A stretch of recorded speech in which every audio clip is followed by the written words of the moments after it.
वेदास्तथा स्मृतिगिरो यमचिन्त्य शक्तिं सृष्टिस्थितिप्रलयकारणमामनन्ति तं श्यामसुन्दरमवीक्रियमात्ममूर्तिं सर्वेश्वरं प्रणतिमात्रवशं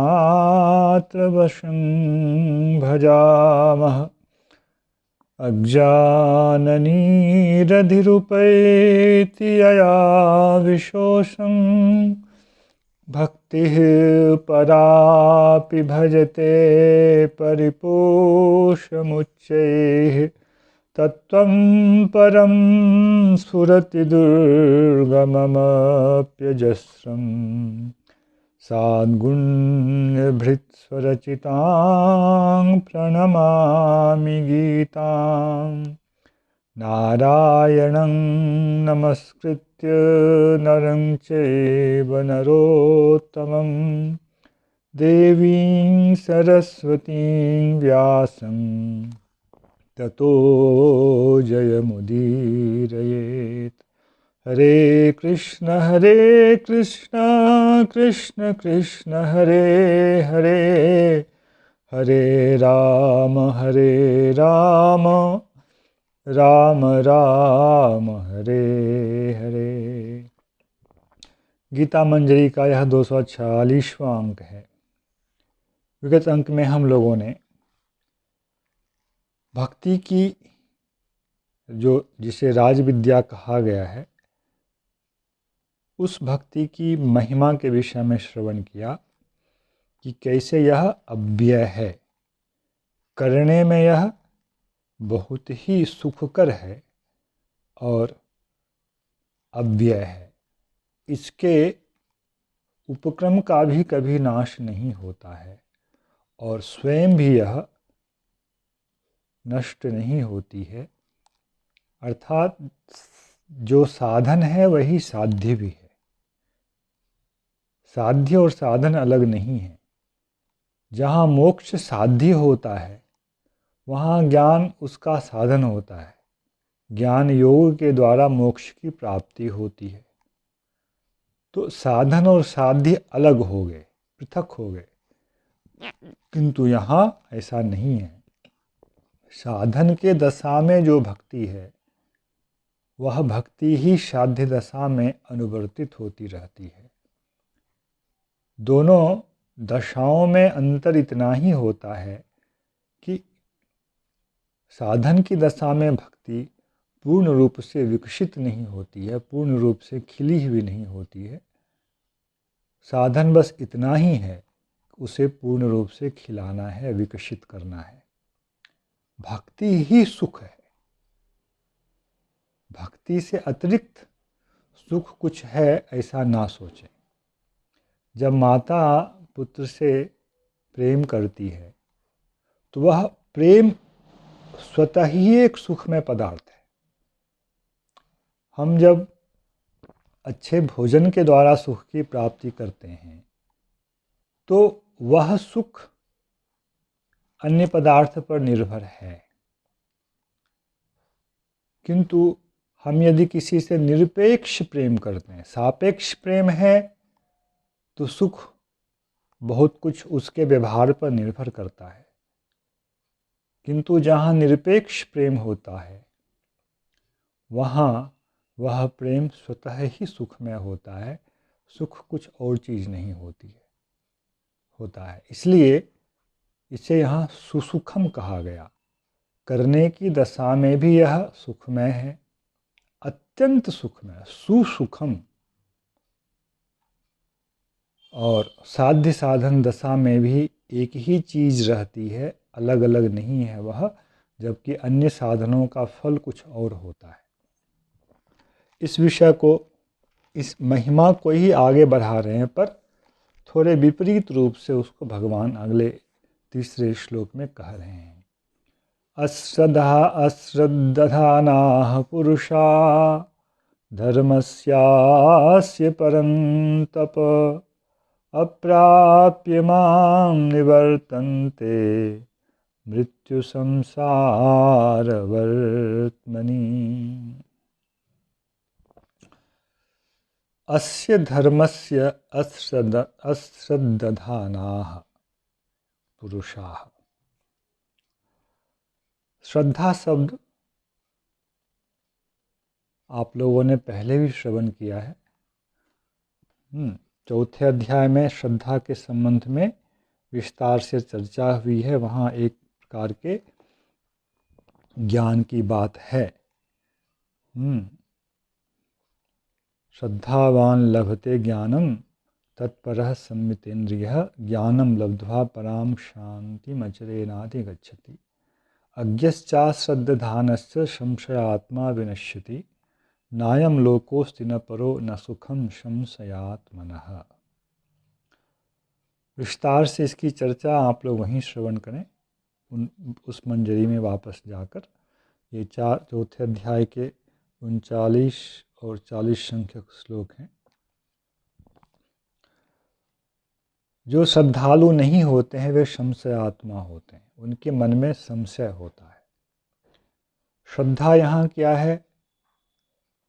प्राप्ति,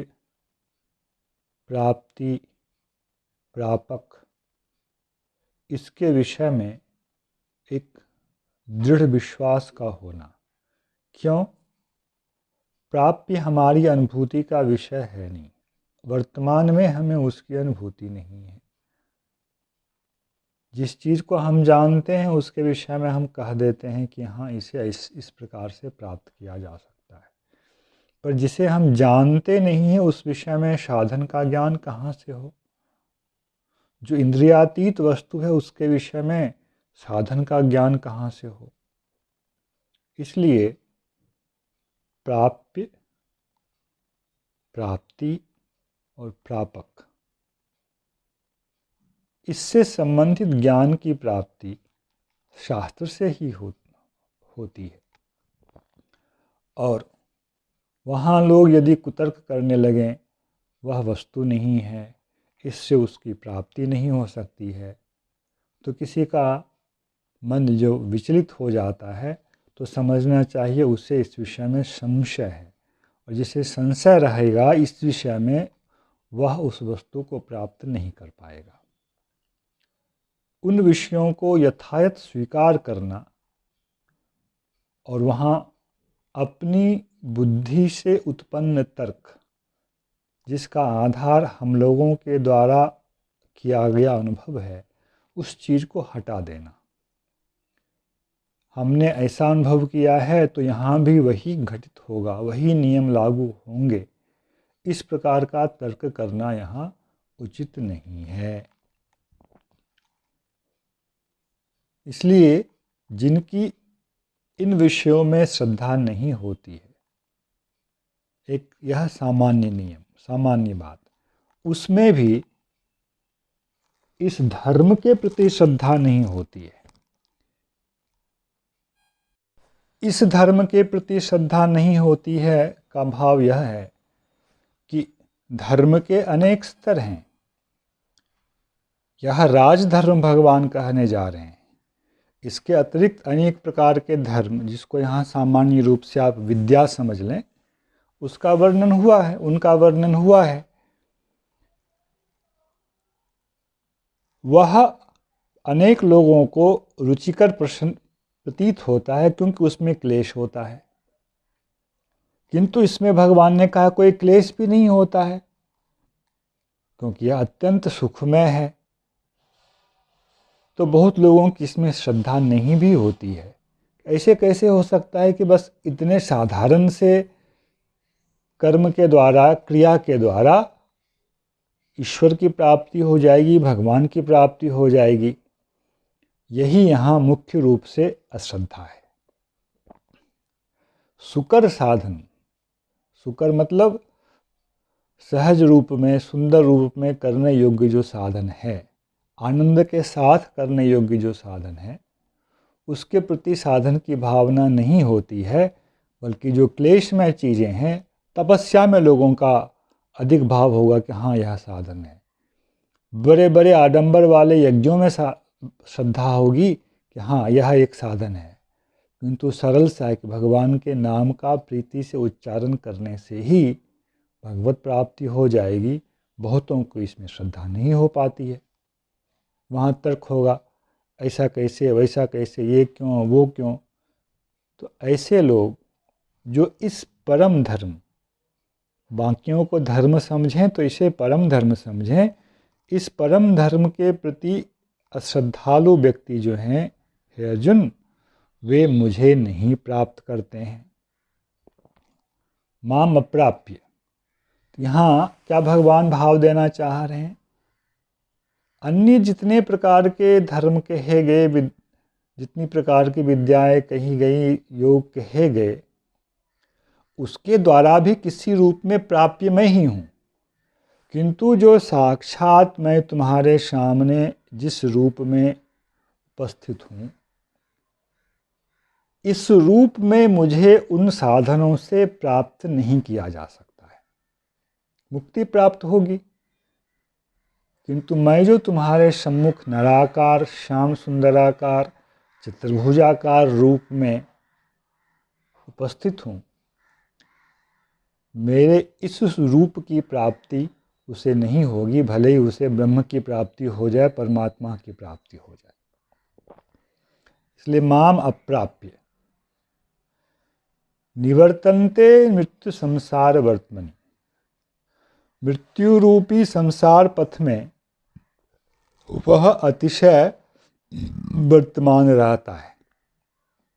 यहाँ एक छिपा हुआ भाव यह है, जब आपने कहा कि इस परम धर्म का श्रद्धापूर्वक आचरण जो नहीं करता है वह मुझे नहीं प्राप्त करता है, तो यह कैसे हुआ? आपने यह कैसे कहा कि वह इस संसार पथ में ही भ्रमण करता रहता है? नीचे स्तर वाले धर्मों की प्राप्ति से तो उसे संसार से मुक्ति तो मिल ही जाती है। इस प्रकार का एक यहाँ प्रश्न हो सकता है, किंतु यहाँ छिपा हुआ भाव यह है कि वे जो साधन हैं, कर्मयोग, ज्ञान योग इत्यादि, उसमें भी किंचित परिमाण में इस परम धर्म का संसर्ग होने पर ही वे साधन भी मोक्ष इत्यादि फल देने में समर्थ होते हैं, अन्यथा वे साधन भी फल देने में समर्थ नहीं होंगे और व्यक्ति को मृत्यु संसार में ही रहना पड़ेगा। क्या अर्थ निकला? अर्थ यह निकला, यह जो राज विद्या है, इसकी उपस्थिति के बिना कर्म योग, ज्ञान योग, ध्यान योग इत्यादि फल देने में समर्थ नहीं है। असल फलदायिनी तो यह राज विद्या ही है, जिसका दूसरा नाम है शरणागति पूर्विका भक्ति। इसका साधन कैसे बाकी साधनों से पृथक है, यह इसी अध्याय में आगे आएगा। अभी मैं उस विषय को नहीं खोल रहा हूँ। अब यहाँ से आप पीछे पुनः द्वितीय अध्याय में जाकर देखें, ऐसा ते विहिता सांख्ये बुद्धिर्योगे तिमाम शृणु बुद्ध्या युक्तो या पार्थ कर्मबंधम प्रहास्यसि। कर्मबंधम प्रहास्यसि, यह वहाँ गौण फल कहा गया था। श्लोक का भाव क्या है? सांख्य की बुद्धि तुम्हें कह दी, ऐसा ते विहिता सांख्ये बुद्धि, सांख्य से संबंधित बुद्धि तुम्हें कह दी, तो अब दूसरी बुद्धि कहने की आवश्यकता क्या है? भगवान उससे कोई श्रेष्ठ बुद्धि ही तो कह रहे हैं, न कि सांख्य से नीच वाली स्थिति कर्मयोग की बुद्धि कह रहे हैं। तो निश्चय ही केवल सांख्य बुद्धि में कर्म बंधन को नष्ट करने की योग्यता नहीं है, इसलिए भगवान का योगे तो इमाम शृणु, वस्तुतः योग में जो बुद्धि है वह राजविद्या अर्थात भक्ति ही है। उसी के लिए यह महिमा कही गई है कि नेहा विक्रमणा सोचते प्रत्यवायो न विद्यते, जिसके अभिक्रम का, उपक्रम का भी अनमने ढंग से, अनजान में भी किए जाने पर उसका नाश नहीं होता है। उस समय भले ही कोई अवान्तर फल प्राप्त हो जाए, किंतु वह एक दिन मुख्य पथ पर खींचकर मुख्य फल को देने वाला उपक्रम बन जाता है। यह अलौकिक महिमा, अद्भुत महिमा इस राज विद्या की है। तो यहाँ से उन चीज़ों को पीछे जो भी प्रकरण गए हैं और बारंबार इस विषय को कहा गया है, अन्य कोई भी साधन इस योगे बुद्धि अर्थात भक्ति के संयोग के बिना फल देने में समर्थ नहीं हो सकते हैं। इसलिए भक्ति का स्तर जो भी हो, ईश्वरीय भक्ति, परमात्मीय भक्ति, जो भी हो, भक्ति वहाँ अवश्य चाहिए। हाँ, किंतु उसका फल इस श्याम सुंदर वर्ण वाले निराकार रूप वाले भगवान की प्राप्ति का होना संभव नहीं होता है। अन्य फल, अन्य प्रकार की मुक्तियाँ उन्हें प्राप्त हो जाती हैं। मुक्ति भी एक प्रकार की नहीं है। इसलिए यह कहना बिल्कुल उचित है यहाँ भगवान का, अप्राप्य माम निर्वर्तन्ते मृत्यु संसार वर्तमनि। एक तो वह मुझे प्राप्त नहीं करता है, और भक्ति में तनिक भी उसको श्रद्धा यदि ना हो तो उसे मोक्ष फल भी प्राप्त नहीं हो पाता है, और वह फिर इस मृत्यु संसार में ही विद्यमान रहता है। यह तीसरे श्लोक का गूढ़ भाव है। सुसुखम का वर्णन शास्त्र में इस प्रकार है। भगवान ने यहाँ तक कहा है, तुलसी दलमात्रेण जलस्य चुलुकेन वा विक्रीणेते स्वमात्मानं भक्तेभ्यो भक्तवत्सलः। गौतमी तंत्र में एक प्रमाण है, भगवान ऐसे भक्तवत्सल हैं जिन भक्तों के पास भगवान को देने के लिए कुछ भी सामर्थ्य नहीं है, और जिसको सब कुछ देने की सामर्थ्य है, उसके पक्ष में भी तुलसी दल मात्रेण जलस्य चुलकेन वा। चुलक मतलब समझे चुल्लू, चुल्लू भर जल और तुलसी का एक पत्र भी भगवान को यदि अर्पण किया जाता है तो भक्त वत्सलता भगवान का ऐसा महान गुण है, जिसके कारण वे अपने उन भक्तों के प्रति स्वयं को भी विकृत कर देते हैं, बेच देते हैं। और आप बताइए, इससे अधिक सुखमय क्या धर्म हो सकता है। हाँ, एक ही है, यहाँ तो हाथ उठाना पड़ेगा, हाथ से उठा करके जल भगवान को समर्पित करना पड़ेगा, तुलसी का चयन करना पड़ेगा, तुलसी समर्पित करना पड़ेगा। एक साधन इससे भी सुकर है, और वह है बस आपकी जिह्वा से भगवान के नाम का उच्चारण हो जाए। इसी अध्याय में भविष्य आएगा। और मन में जिह्वा भी किसी की यदि कटी हुई हो, तो वह मन से भी यदि भगवान के नाम का उच्चारण करता रहता है तो भगवान उसे भी ग्रहण कर लेते हैं। यही इस महान साधन भक्ति योग की महिमा है। जय श्री कृष्ण। हरे कृष्ण कृष्ण कृष्ण हरे हरे, हरे राम राम राम हरे हरे।